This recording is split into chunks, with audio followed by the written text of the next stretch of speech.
Bueno, vamos a iniciar en este día nuestra reflexión, primeramente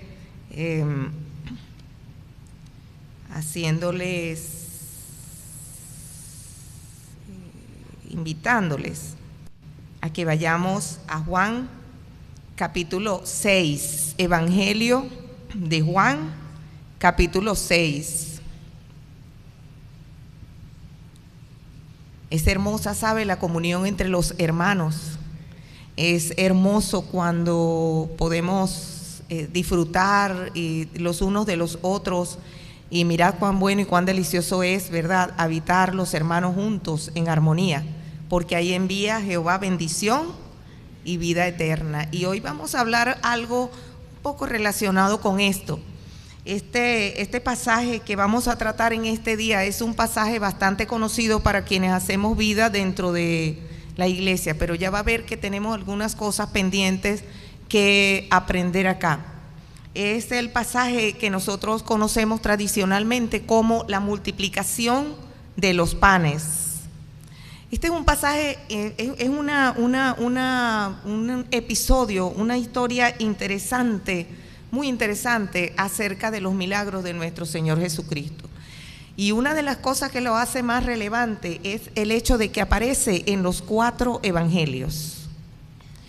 No todas las historias aparecen en los 4 evangelios. Aquellas personas que tienen la oportunidad de leer sus Biblias subtituladas pueden encontrar allí que casi todos los episodios aparecen generalmente en 3 evangelios, algunos en 2, en 1. Pero aquellos episodios más relevantes, como por ejemplo el nacimiento de Jesucristo, su crucifixión, su resurrección, aparecen en los 4 evangelios. Por eso a mí siempre me ha llamado la atención este pasaje, porque también aparece en los 4 evangelios. Sin embargo, en este día vamos a estudiar el pasaje según la versión que nos da Juan. ¿Por qué Juan? Porque Juan es un personaje, un discípulo que, para serle sincera, a mí me resulta fascinante. Y ya le voy a decir por qué. No porque sea el hombre a quien se le dio la revelación de Apocalipsis, lo cual es maravilloso también, sino porque es un hombre cuya transformación podemos nosotros ver reflejada en la Biblia sin que él mismo la reseñe. Juan es un hombre a quien Jesús llamó, y ya le voy a decir cómo lo llamó. Fíjese bien, Juan fue llamado por Jesús, y lo podemos encontrar en el libro de Marcos, capítulo 3. Dice que cuando Jesús escogió a sus discípulos, preste atención a esto, escogió a sus discípulos y ahí los va mencionando: a Simón, a quien puso por sobrenombre Pedro, a Jacobo, hijo de Zebedeo, y a Juan, hermano de Jacobo, y les apellidó Boanerges, que es hijos del trueno. Cuando nosotros vemos que Jesús se toma el trabajo de colocar a estos 2 hermanos una especie de apodo, un apelativo, que significa hijos del trueno, ya por ahí nosotros nos podemos imaginar qué tipo de personas estaba asumiendo Jesús en ese momento. A mi parecer deben haber sido personas coléricas, impulsivas. Puede ser que, como muchos de nosotros, malcriados, personas que no saben contener sus palabras y que muchas veces nos metemos en problemas por cosas que decimos precipitadamente. A Juan le sucedió esto varias veces con el Señor Jesucristo. Nos lo encontramos, por ejemplo, a este personaje, Juan, en Lucas capítulo 9, versículo 54, y mire lo que dice. Vamos a leer esto. En Lucas 9:54 nosotros podemos encontrar, fíjese lo que dice, porque es una historia bien interesante que nos ilustra lo que sucedía, el carácter que había en Juan.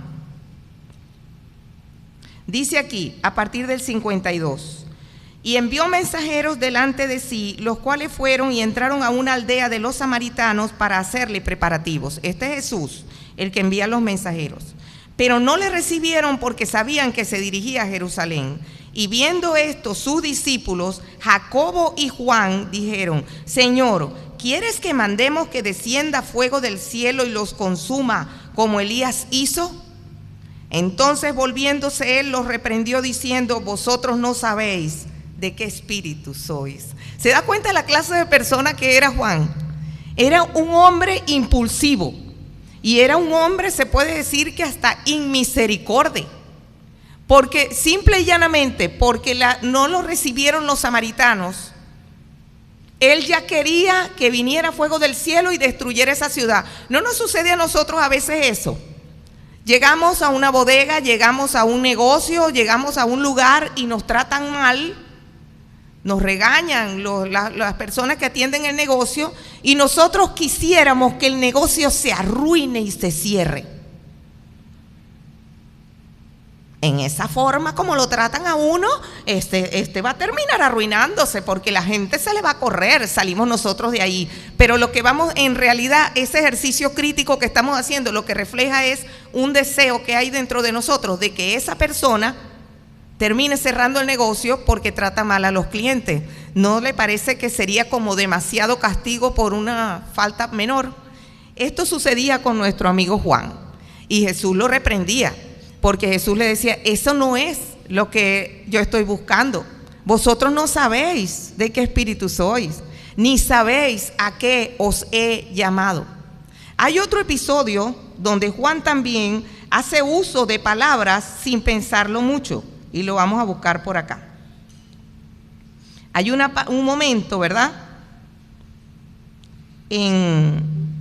Por aquí lo tenemos, donde le dicen, oiga esto: entonces Jacobo y Juan, hijos de Zebedeo, se le acercaron diciendo: Maestro, querríamos que nos hagas lo que pidiéremos. Y él les dijo: ¿qué quieres que os haga? Ellos le dijeron: concédenos que en tu gloria nos sentemos el uno a tu derecha y el otro a tu izquierda. Y Jesús les respondió: no sabéis lo que pedís. ¿Se da cuenta el tipo de persona que era Juan? Era un hombre impulsivo, un hombre que no controlaba sus palabras, un hombre que lleno de ambiciones que iban más allá de lo que se podía pensar. Había muchas personas con Jesús, entre ellos 12 que había elegido, pero él quería estar a su derecha y a su izquierda. Solo había 2 lugares y los pidió, uno para él y otro para su hermano. Era un hombre impulsivo, era un hombre con los defectos que tenemos nosotros. Cualquiera de nosotros a lo mejor podría ser apellidado Boanerges en este momento, porque también ese tipo de impulsos salen de nuestra boca y palabras erradas salen de nuestra boca y actitudes erradas se depositan dentro de nuestro corazón.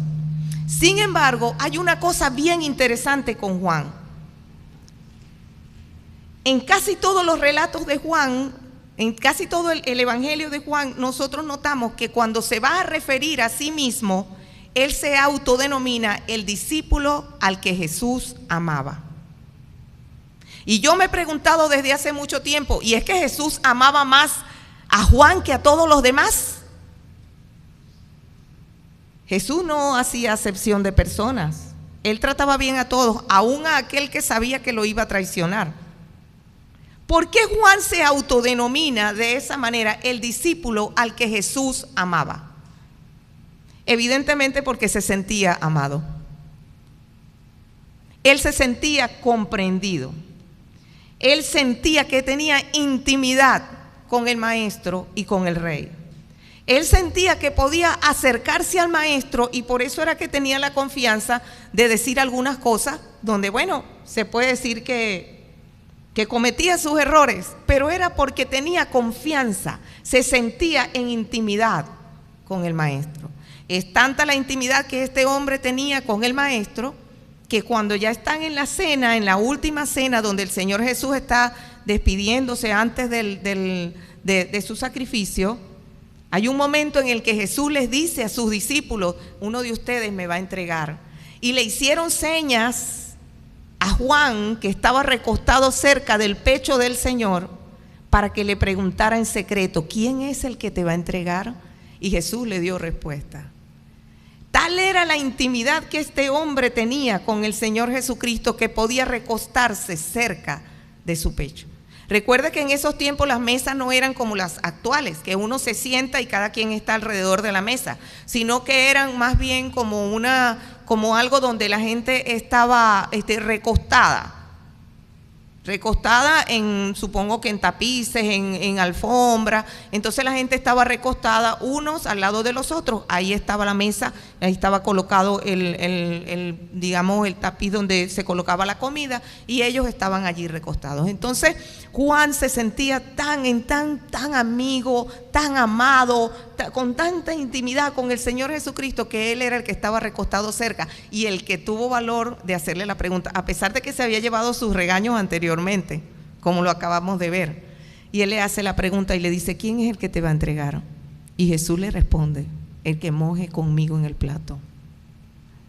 Este Juan, lleno de defectos, lleno de problemas, lleno de errores, inoportuno a lo mejor en algunas cosas, es el mismo Juan que escribió epístolas tales como la primera epístola de Juan, que es un verdadero canto al amor.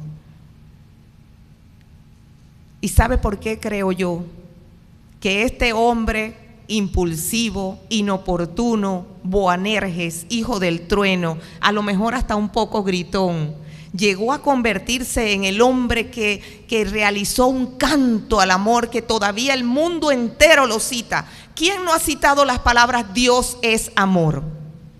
El mundo entero, inconversos, personas que no creen. ¿Y estas palabras de dónde provienen? Provienen de la pluma del mismo Juan Boanerges, el mismo Juan lleno de errores, el mismo Juan lleno de palabras erróneas. Y yo siempre me he preguntado, ¿cómo hubo tal transformación en Juan?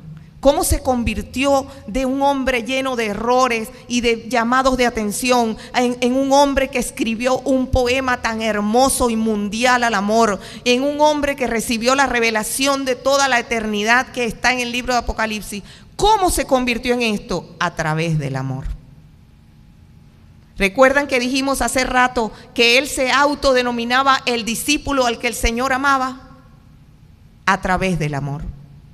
El Señor Jesús lo transformó a punta de amor, a punta de hacerlo sentir amado. Y esto a mí me impacta. Por eso es que para la reflexión de hoy he seleccionado el relato de Juan. Les decía que el relato de la multiplicación de los panes está en 4 evangelios, en los 4 evangelios.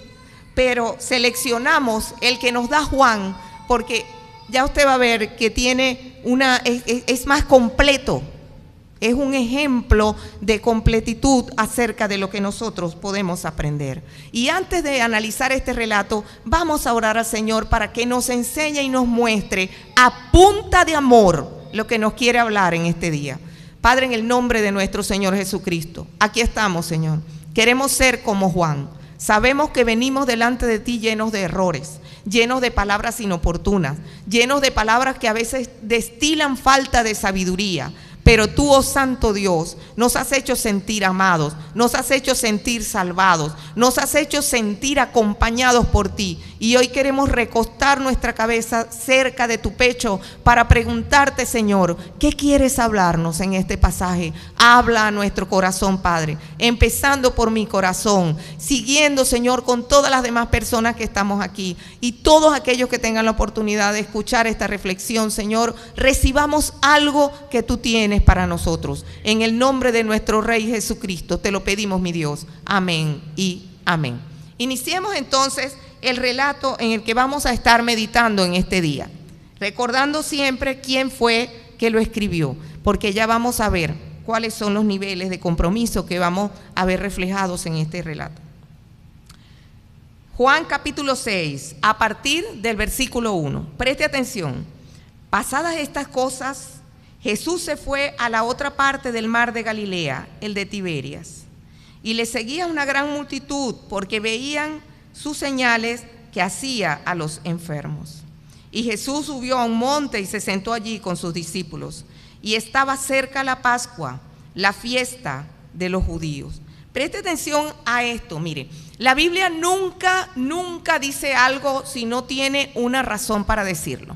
Recuerde que en estas páginas Dios nos dejó toda su revelación respecto a toda la existencia y todo el universo y toda la humanidad. De manera que todo lo que ahí se dice tiene una razón para haber sido dicho. Me llama la atención que dice, y estaba cerca la Pascua, la fiesta de los judíos.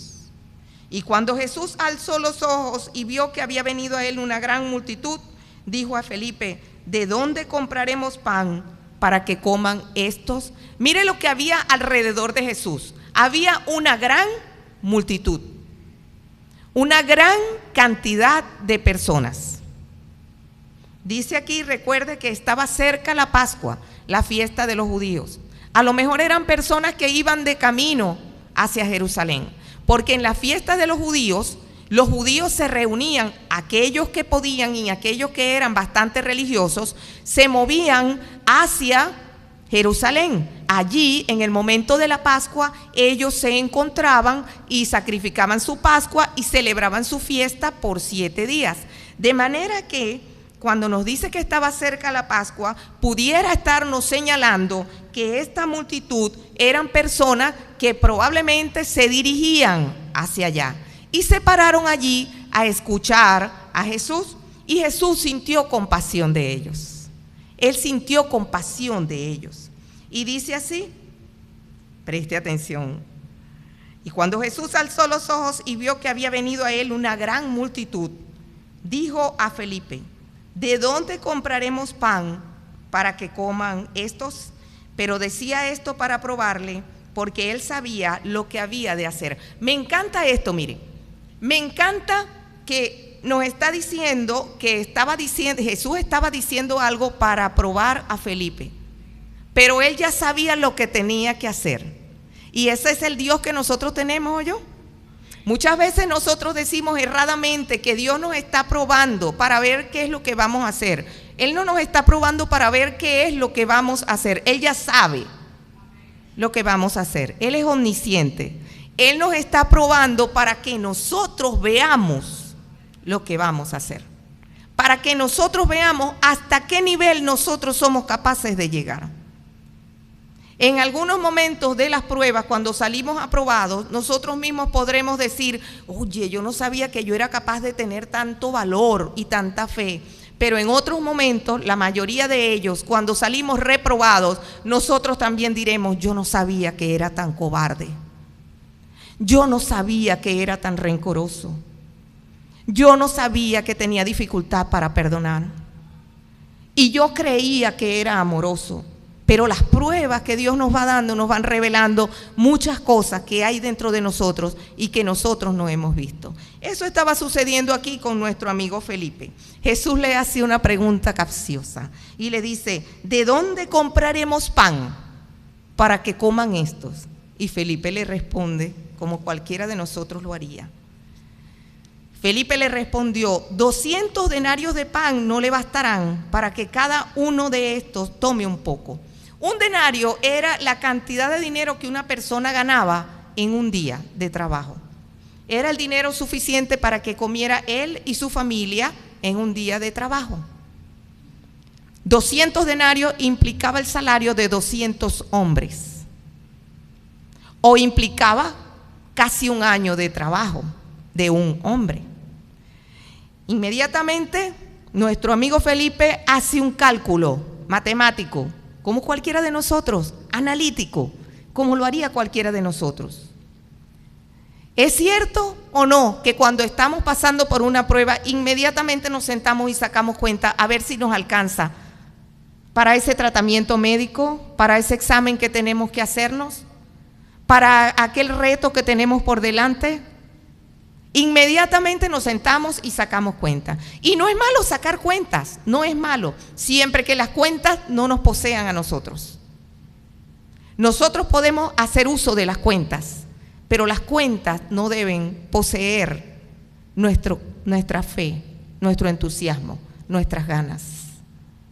Entonces Felipe dice acá, 200 denarios de pan no les bastarán para que cada uno de ellos tome un poco. Él sacó cuenta y de verdad, siempre es bueno tener un orden, tener un presupuesto. Recuerdo que cuando en mis años mozos, cuando me tocaba tratar de sostener la casa con un salario, yo siempre al principio del mes escribía mi presupuesto. Esto es para la comida, esto es para medicina, esto es para los útiles escolares, etcétera, etcétera. Y ese presupuesto generalmente se cumplía a cabalidad. Pero había momentos en los que el presupuesto no alcanzaba. Había momentos en los que se enfermaba una de las niñas y el presupuesto se volvía nada. Y mis anotaciones y mis cálculos se volvían nada. En una oportunidad de estas, en una de esas que se me enferma Leminer, tenía aproximadamente 10 años, se me enferma de la válvula. Ella tiene una válvula de derivación de hidrocefalia. Y entonces se enferma de la válvula y los médicos me dicen, tiene que operarla. ¿De dónde podía sacar una persona asalariada, educadora, que en ese tiempo no existían los HCM para los educadores? ¿De dónde podía sacar yo para operarla? Inmediatamente saqué cuentas como Felipe, me senté y saqué cuentas y dije, yo no puedo pagar esta operación y en Coro no hay ni siquiera un neurocirujano para operarla. ¿Cómo hago? Saco cuenta como Felipe y me voy para Maracaibo. Y llego a Maracaibo y me instalo en el Hospital Universitario de Maracaibo. Allá me instalé porque aquí sí están todas las eminencias en neurocirugía, dije yo. Alguna de esas eminencias me le va a meter la mano a mi muchacha y me la va a operar. Y me he sentado y allá recuerdo que pasamos el día completo. Yo no tenía ni siquiera con qué comprarle a las muchachas un refresquito o una cosa de esa. El presupuesto estaba contadito, así como el de Felipe, 200 denarios. Y entonces me siento allá y paso todo el día, miren mis hermanos, literalmente todo el día. Y cuando por fin me atienden los neurocirujanos, por fin por allá por un pasillo, me atendieron los neurocirujanos y me dijeron, no te podemos operar a tu niña. ¿Por qué? Porque tenemos niños que están más graves. Así que va a tener que llevártela para tu casa y esperar a que esté muy grave. Cuando tú la veas, que ella está volteando los ojos y que está convulsionando, te la traes. ¿Sabes de dónde me la tenía que llevar? Desde Coro hasta Maracaibo convulsionando. Ahí estaba Felipe sacando cuentas, porque inmediatamente se me derrumbaron otra vez las cuentas. Y me vine a Coro desconsolada. Todavía recuerdo, y cuando escucho ese canto, grande es tu fidelidad, muchas veces lloro. Porque recuerdo aquellos días en los que yo iba a Punto Fijo y buscaba de alguna manera, como Felipe, sacando cuenta, la solución para la operación de mi niña. Y no sucedía nada. Mientras tanto, y aquí es donde viene la mano de Dios y actúa, mientras yo estaba por allí desesperada, viajando a Maracaibo y a Punto Fijo, buscando mi solución, Dios estaba haciendo algo en México. Un país que nunca he pisado. Resulta que en México estaba aconteciendo algo. Un neurocirujano venezolano, joven, muy joven, asistió a una galería donde había una exposición de un pintor llamado Curiel, de aquí de Falcón. Ese pintor estaba exponiendo y el muchacho, bueno, como venezolano, ay, yo voy a acercarme, allá un venezolano está exponiendo. Y cuando llega, este venezolano, apellido Curiel, le dice, ay, tú eres neurocirujano, allá en Coro, en mi tierra, no tenemos neurocirujano. Y este muchacho, contra todo pronóstico, decidió que se venía a vivir a Coro. Mientras yo daba carreras, un neurocirujano decidió que venía a vivir a Coro y que iba a traer su instrumental de neurocirugía, porque eso no existía aquí en Coro en ese momento. Como no había neurocirujano, no había instrumental. Trajo su instrumental de neurocirugía, lo instaló en el hospital y empezó a operar niños. Y Felipe, o sea yo, la que sacaba cuentas, resultó beneficiada. Y fui más que beneficiada, porque para ese momento la gobernación asumió, sin conocer yo, porque nunca le vi la cara a esa persona, una persona apellido Irauquín, estaba en la gobernación, y asumió los costos de la operación de Leminer. Alguien le comentó que había una niña que tenía tal problema y él llamó por teléfono y dijo, nosotros pagamos esa operación. Así actúa Dios.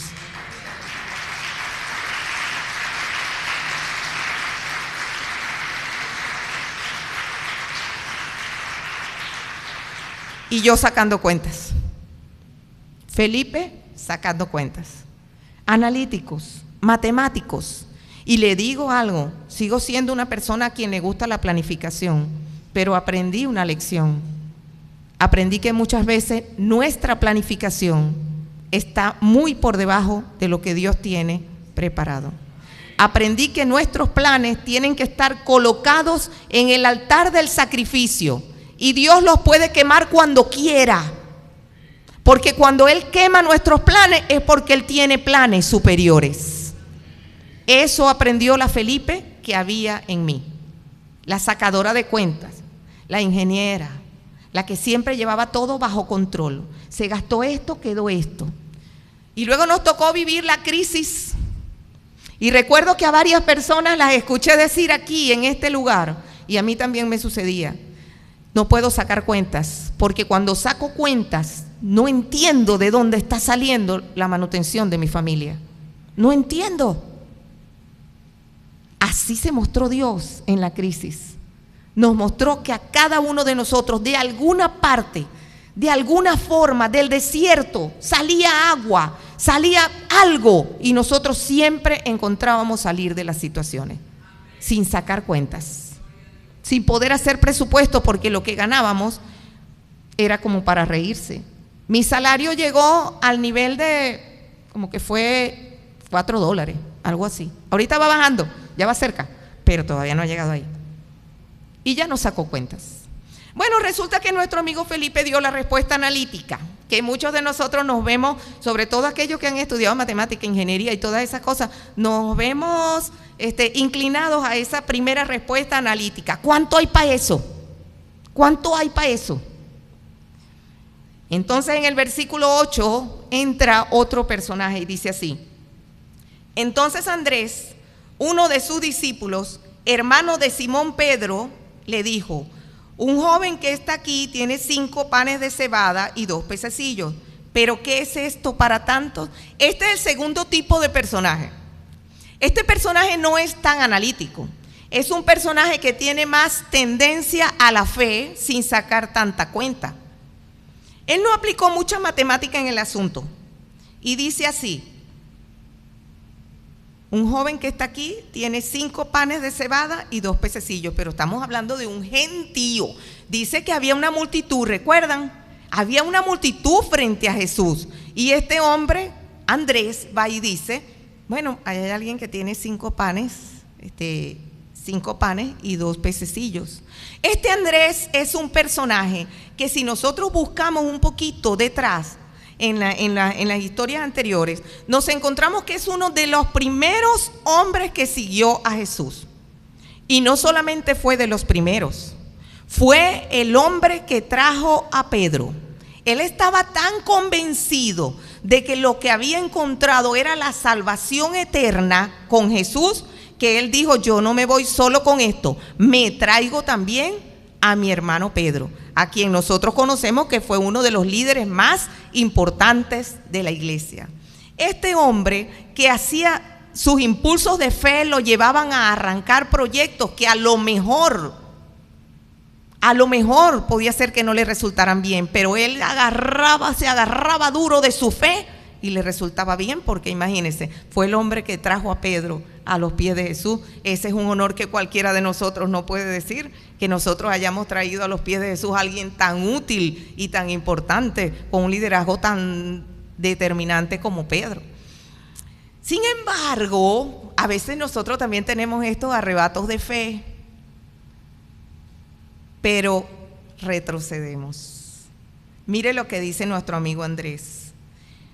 Oiga lo que dice nuevamente en el versículo 9. Un joven que está aquí tiene 5 panes de cebada y 2 pececillos. Ahí está el arrebato de fe. Sin embargo, luego retrocedemos y dice: ¿pero qué es esto para tantos? Y no nos sucede muchas veces que tenemos esos arrebatos de fe y decimos: vamos, el Señor lo va a hacer, sí se puede, y de repente retrocedemos apenados y avergonzados porque nos parece que fuimos demasiado emocionales o algo así. Este hombre habló, tuvo su momento de fe, pero retrocedió. Y a nosotros muchas veces nos sucede esto. Dejamos de arrancar ciertos proyectos que el Señor ha determinado que los hubiera bendecido, pero nosotros a lo mejor en cobardía retrocedemos, nos desanimamos, nos movemos, miramos hacia otra parte y buscamos otro proyecto, no perseveramos. Este tipo de personaje también se encuentra muchas veces en nosotros, en nuestra manera de actuar. Sin embargo, mire cómo sigue la historia, versículo 10. Entonces Jesús dijo: haced a la multitud recostar. Y había mucha hierba en aquel lugar, y se recostaron como en número de 5,000 hombres. Saque la cuenta. A buen gentío, podríamos decir en buen criollo. 5,000 hombres implican que si algunos de ellos estaban acompañados con su esposa, su mujer, si suponemos que iban camino a lo mejor a Jerusalén para la Pascua, a lo mejor iban acompañados con una familia compuesta por algunas 3 o 4 personas, una mujer, 2 hijos, 3 hijos, quién sabe cuántos, entonces estaríamos hablando quizá de algunas 20,000 personas, porque dice que había 5,000 hombres, más o menos. Por eso por eso se le erizaron los cabellos al pobre Andrés cuando dijo: ¿qué vamos a hacer con estos panes y estos peces? Es muy poquito. Pero él no recordaba delante de quién estaba, del hombre que había hecho cualquier cantidad de milagros. Siendo Andrés uno de sus primeros discípulos, él tiene que haber estado presente en el momento en que Jesús convirtió el agua en vino en las bodas de Caná. Y si podía convertir unos cántaros de agua en un vino de superior calidad, no iba a poder hacer algo con estos panes y estos peces. Y a nosotros nos sucede muchas veces. Retrocedemos en la fe sin recordar todas las cosas maravillosas que el Señor ha hecho por nosotros en el pasado. Y inmediatamente nos lanzamos a llorar. ¡Oh! ¿Qué hago? Y mire, versículo 11. Y Jesús tomó aquellos panes y, habiendo dado gracias, repartió a los discípulos, y los discípulos a los que estaban recostados, y asimismo de los peces cuanto querían. Fíjese una cosa particular. Este es el personaje que a mí más me llama la atención en este pasaje. Y nosotros no le prestamos no le damos mucho cuidado a esto. El muchacho. El muchacho que tenía los 5 panes y los 2 peces. No se nos dice ni siquiera su nombre. Sin embargo, podemos encontrar en él una actitud que, más allá de la fe de Andrés y más allá de las cuentas que estaba sacando Felipe, era una actitud de verdadero compromiso. Y usted dirá: ¿por qué? Si lo que dio fue 5 panes y 2 pececillos. Ese era su alimento. No es fácil compartir nuestro propio alimento. ¿No le ha pasado algunas veces que usted saca a lo mejor de lo que tenía un ahorrito y dice: me voy a comer una buena barquilla en el centro comercial? Y cuando usted ya le va a dar el primer, se va a comer su primer pedacito de barquilla, se acerca un muchachito de la calle y le dice: deme un helado. Y usted dice: una de dos, no tengo con qué comprar otra barquilla, ¿será que le doy esta? ¿Verdad que no nos gusta?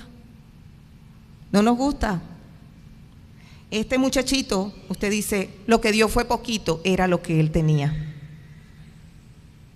Era lo que él tenía. Por eso podemos decir que él fue quien puso entre estas personas que estaban alrededor, quien le puso más compromiso a esta situación que se estaba viviendo, era este joven. Porque él llevaba su loncherita. Puede haber sido en un saquito, puede haber sido envuelto a lo mejor en una telita. Recuerde que en esos tiempos quizá no existían las loncheras ni nada de eso, pero envolvían su pancito y sus peces en sus pedacitos de trapo, y él pudo haber dicho, como cualquiera de nosotros: ¿y por qué no trajeron ellos lonchera como yo? ¿Por qué no tomaron una previsión? Porque yo sí fui preventivo y ahorré y me traje mis pancitos y mis pececitos porque tengo que compartirlo con ellos. Y si no me toca nada. Muchas veces podemos decir eso. Y si doy lo mío y no me toca nada. ¿Y qué es lo mío? Porque todo lo que tenemos es del Señor. No tenemos nada. Este jovencito, y lo más extraordinario, a mí me encanta porque la Biblia tiene unos toques, yo lo llamaría así como que de ironía. Ni siquiera nos da el nombre. Ni siquiera nos da el nombre de este joven. Es así como el caso de la mujer que se acercó a ungir al Señor. Ni siquiera nos dijeron se acercó fulanita, no, se acercó una mujer. Y Jesús dice, donde quiera que se predique este evangelio, se dará testimonio de lo que ésta ha hecho. Sin nombre, anónimo, como nosotros, como cualquiera de nosotros. ¿Cuántos de nosotros no ha soñado alguna vez con estar parado en una plataforma o estar haciendo algo que uno considere verdaderamente relevante? Pero resulta que los que hacen cosas importantes muchas veces en la Biblia no nos dan ni siquiera su nombre. Son anónimos, como nosotros. Me encanta la historia que cuentan algunos biógrafos de Spurgeon. Charles Spurgeon, uno de los predicadores más determinantes de la reforma entre los bautistas del siglo XIX, por allá por los años 1800. Este fue uno de los predicadores más usados por Dios en Londres. Pero ¿sabe una cosa? Cuando Charles Spurgeon estaba adolescente, que tenía la inquietud, él todavía no había creído en el Señor y él tenía una inquietud dentro de su corazón y no hallaba cómo resolverlo. Y entonces su mamá le dijo, anda para la iglesia, ve para la iglesia, a ver si allá puedes encontrar alivio a tu dolor, a tu problema, a tu falta de paz. Y el muchacho se fue para la iglesia, pero había una tormenta de nieve. Y resulta que se desvió, no supo por dónde se metió y fue a parar a una iglesia que no era la que él estaba buscando. Y en esa iglesita pequeñita había como un poquito, unas 5 personas, un pequeño grupo de personas, porque con la tormenta de nieve casi nadie se había ido a congregar. Y llega este joven atormentado y se sienta en una banca. Y las personas no encontraban qué hacer porque decían, ¿y quién va a predicar? No, el pastor no pudo venir por la tormenta de nieve, ¿quién va a predicar? Y entonces sale por allá un diácono que no se conoce su nombre, no sabemos ni cómo se llamaba, y predicó ese día. Venid a mí los sedientos, predicó en Isaías 55. Y se ha convertido el muchachito. El que venía atormentado, el que venía sin saber qué era lo que le estaba pasando, deprimido, tenía falta de paz, en ese momento se convirtió con un diácono cuyo nombre no conocemos. Este joven, con el pasar del tiempo, fue a Londres, en Londres empezó a predicar, allí lo contrataron como pastor en una iglesia y se convirtió en el predicador más famoso de ese momento.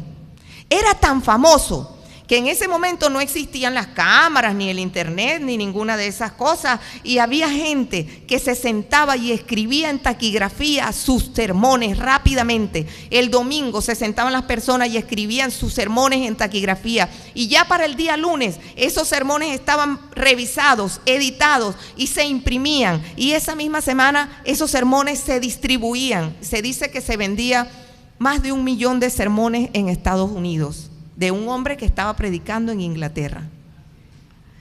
Yo lo que me pregunto es, ¿alguna vez, esa pregunta la tengo yo dentro de mí, alguna vez este diácono, cuyo nombre no conocemos, se daría cuenta, se enteraría que el joven desconocido a quien él le predicó venía a ser ese predicador súper famoso de unos años? A lo mejor nunca lo supo. A lo mejor se enteró de eso cuando llegó al cielo. Allá sí se debe haber enterado. Anónimos, personajes anónimos que han hecho cosas relevantes y a veces ni cuenta se dan. Así era este jovencito. Este jovencito entregó sus panes, entregó sus peces, comprometió lo que él llevaba para sí, se comprometió él, su propia posibilidad de alimentarse para entregar lo que tenía. Y entonces allí es donde el Señor Jesucristo, con ese poquito de cosas, Él se glorifica y hace este milagro que aún 2000 años después retumba en los oídos de nosotros los creyentes y de aquellas personas que no han creído. El conocidísimo milagro de la multiplicación de los panes y los peces. Dice que Jesús tomó aquellos panes y habiendo dado gracias, los repartió a los discípulos y los discípulos a los que estaban recostados, asimismo los peces cuanto querían.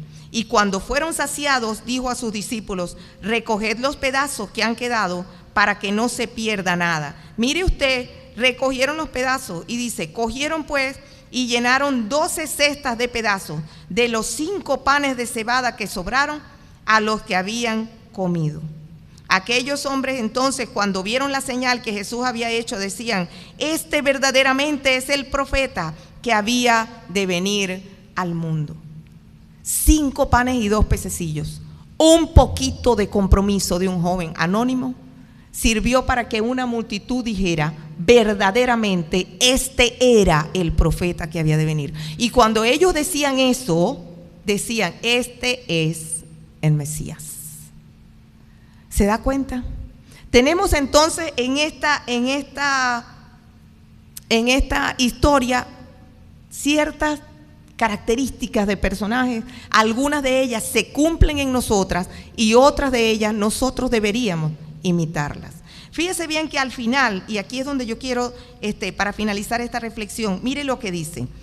Aquellos hombres, cuando vieron la señal que Jesús había hecho, decían: este verdaderamente es el profeta que había de venir al mundo. Y Jesús, entendiendo que habían de venir para arrebatarle y hacerle rey, volvió a retirarse al monte él solo. Esta multitud, que en el momento ven el milagro, ellos reaccionan emocionados y dicen: este era el que estábamos esperando para que nos liberara. Y Jesús dice: un momentico, esto no están entendiendo bien el asunto.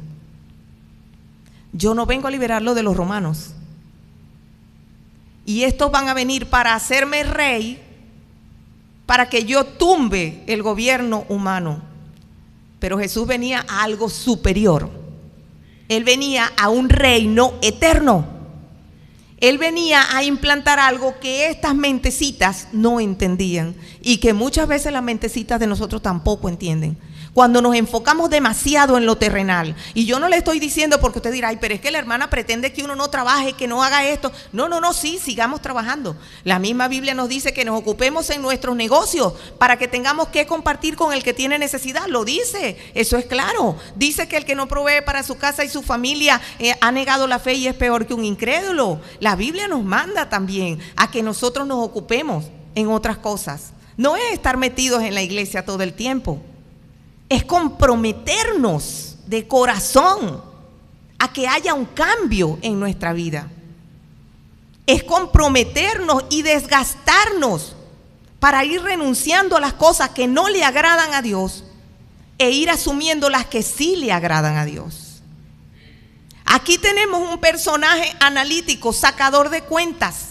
Tenemos otro personaje que tiene arrebatos de fe, pero que a la vez retrocede, avanza, retrocede, avanza, retrocede. Pero tenemos un tercer personaje que no conocemos su nombre, pero que nos enseña una lección de vida: el compromiso.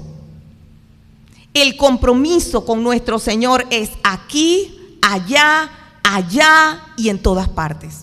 El compromiso con nuestro Señor es en la mañana, al mediodía, en la tarde, en la noche. En todo momento. El compromiso con nuestro Señor muchas veces va a requerir de nosotros que nos desgastemos. Que nos desgastemos por el Señor Jesucristo. Y cuando le digo desgastarnos, no solamente le digo ayudar con algo material, porque este jovencito ayudó con algo material.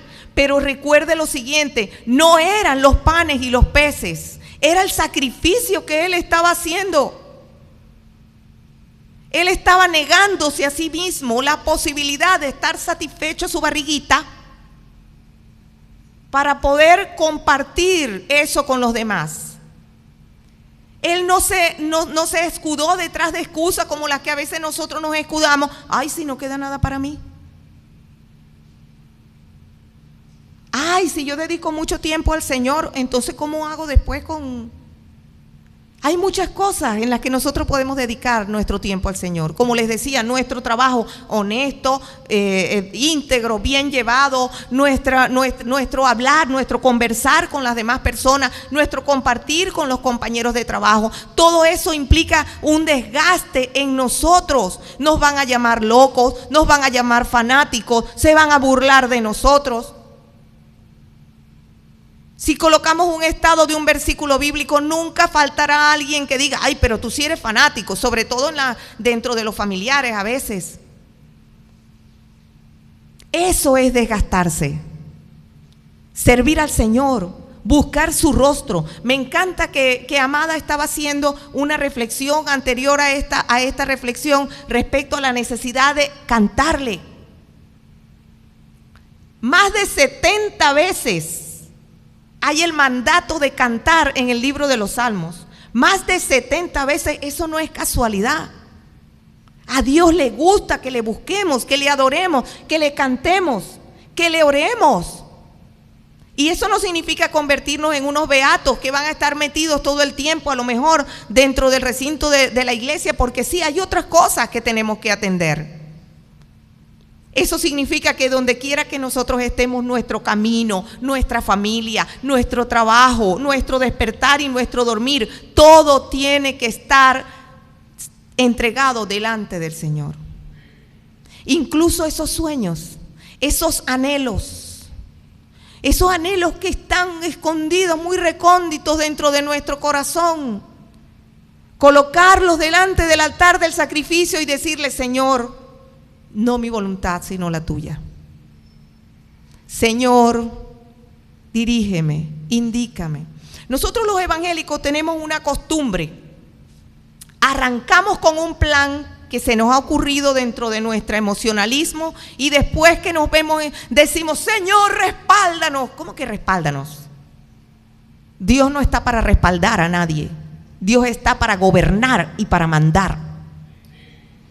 Él manda, Él dirige, Él coloca los planes y nosotros vamos detrás. Entonces hay unos anhelos, cada uno de nosotros muy personalmente los tenemos dentro de nuestro corazón, pero no está de más que lleguemos delante de Él y le digamos, Señor, si este anhelo no está dentro de tu voluntad, quítalo de mí. Alinea mi voluntad a la tuya, porque la voluntad tuya es buena, agradable y perfecta. Cuando nuestra voluntad y nuestros sueños y nuestros deseos estén alineados a la voluntad de Dios, entonces podremos tener el verdadero contentamiento. Ahí es donde Pablo nos habla del verdadero contentamiento. De manera que corresponde a nosotros asumir alguna de estas actitudes. La actitud calculadora, la que dice, no hay para eso, no hay para aquello. La actitud de aquel que tiene fe y avanza y luego retrocede y es inconstante. O la actitud del que está comprometido hasta lo último, hasta el fin. La actitud de aquel que puede salir de aquí con la intención de ver una buena película, pero cuando le dicen que allá el hermano fulanito lo necesita, sacrifica su tarde de descanso y se va y ayuda. Eso no significa que vivamos toda la vida ayudando, brincando de salto en salto. Significa que hay momentos en que nosotros tendremos que sacrificar planes, tendremos que sacrificar algunas situaciones. Este jovencito seguro que se estaba sobando su barriguita. Oye, estos pececitos sí deben estar sabrosos, mi mamá me los preparó. Y de verdad, deben haber estado sabrosos porque dice que llenaron y saciaron a un montón de gente. Y si no lo estaban, el Señor Jesús los puso sabrosos. Sí, porque el vino, cuando él transformó agua en vino, dicen que era el mejor vino. Él no hace cosas a medias, Él hace las cosas completas. De manera que el llamado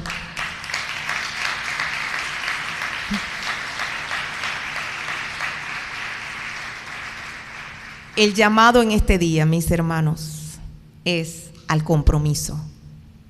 Un compromiso con fe. Un compromiso sabiendo que Él va a hacer las cosas mejor de lo que nosotros la teníamos planificada.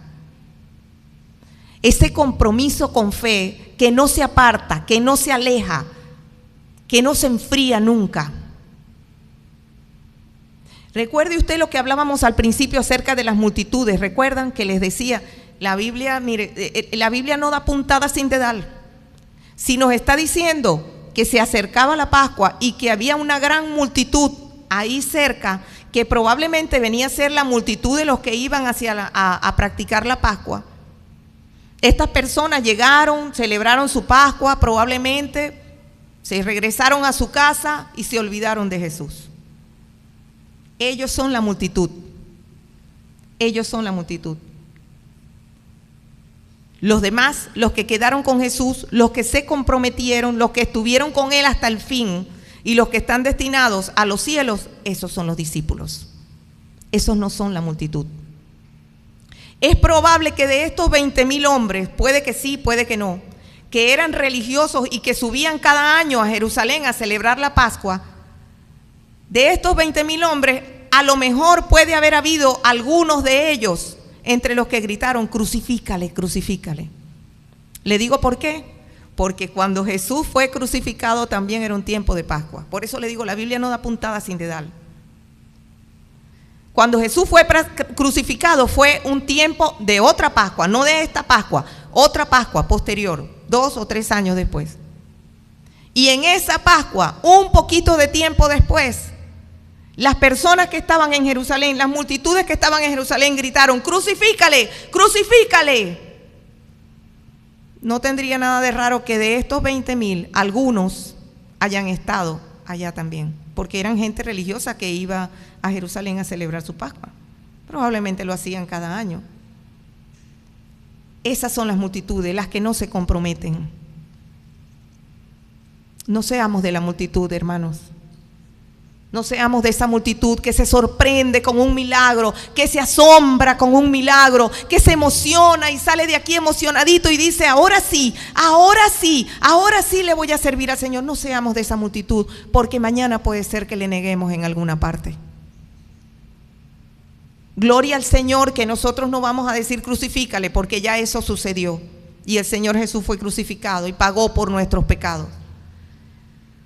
Pero podemos encontrarnos en algún momento, como hemos visto en otras personas, en alguna parte, apartados, alejados del Señor, solos, recordando y añorando los tiempos en que le adorábamos y le alabábamos. No seamos de esa multitud, seamos de los comprometidos.